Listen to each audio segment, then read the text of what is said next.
আসসালামু আলাইকুম সবাইকে। আশা করছি আপনারা সকলে অনেক ভালো আছেন। আপনাদের সাথে আছি আমি আলমগীর রতন।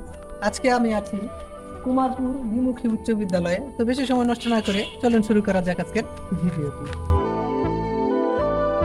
এটি কুমারপুর দ্বিমুখী উচ্চ বিদ্যালয় এবং এর পাশে রয়েছে কুমারপুর সরকারি প্রাথমিক বিদ্যালয়। এই বিদ্যালয়গুলো বগুড়া জেলার আদমদীঘি উপজেলার কুমারপুর গ্রামে অবস্থিত। এই বিদ্যালয়ের চারিপাশে রয়েছে অসংখ্য গাছ, যা এই বিদ্যালয়গুলোকে প্রাকৃতিক সৌন্দর্যের অধিকারী করেছে।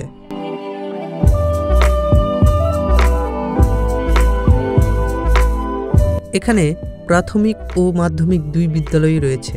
গ্রামের বিদ্যালয়গুলো আসলে অনেক সুন্দর হয় শুধুমাত্র এই গাছগুলোর জন্য।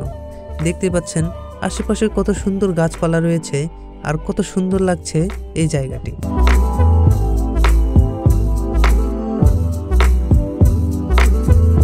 বিদ্যালয়ের জীবন সত্যি অন্যরকম। যারা বিদ্যালয় ছেড়েছে শুধু তারাই বুঝবে। ছোটবেলার খেলার সাথীগুলো বিদ্যালয় ছাড়লে মনে হয় কেমন জানি পর হয়ে যায়।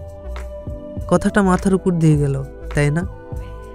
আসলে বিদ্যালয় ছাড়লে সেই খেলার সাথীগুলো আর আগের মতো দেখতে পাওয়া যায় না এবং হয়ে ওঠে না তার সাথে খেলাধুলা। যাই হোক, জায়গাটি কিন্তু অসম্ভব সুন্দর, তাই না? দেখলে কেমন জানি মন প্রাণটা ভরে যাচ্ছে। যদি কেউ এই বিদ্যালয়টিতে লেখাপড়া করে থাকেন, তবে কত সালে এই বিদ্যালয়টিতে লেখাপড়া করেছেন বা এখনও করছেন অবশ্যই কমেন্ট বক্সে জানাতে ভুলবেন না।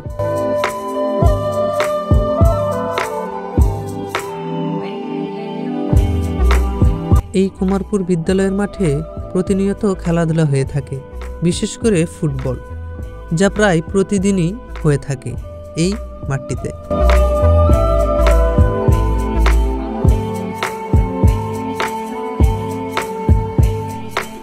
এই বিদ্যালয়ের ছাত্রছাত্রীর উপলক্ষে একটি কথা বলতে চাই। তোমাদের বিদ্যালয় সত্যি সৌন্দর্যর প্রশংসনীয় একটি জায়গা। সত্যি তোমরা ভাগ্যবান, এত সুন্দর পরিবেশ পেয়েছ।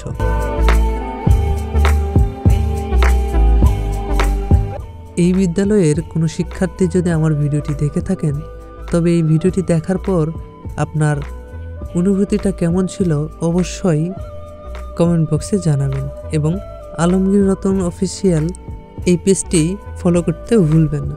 তবে যাই হোক, আজকের ভিডিওটি এই পর্যন্তই। দেখা হচ্ছে পরবর্তী কোনো নতুন ভিডিওতে। সকলের সুস্বাস্থ্য কামনা করে আজকের ভিডিওটি এখানে সমাপ্ত করতে যাচ্ছি। আল্লাহ হাফিজ।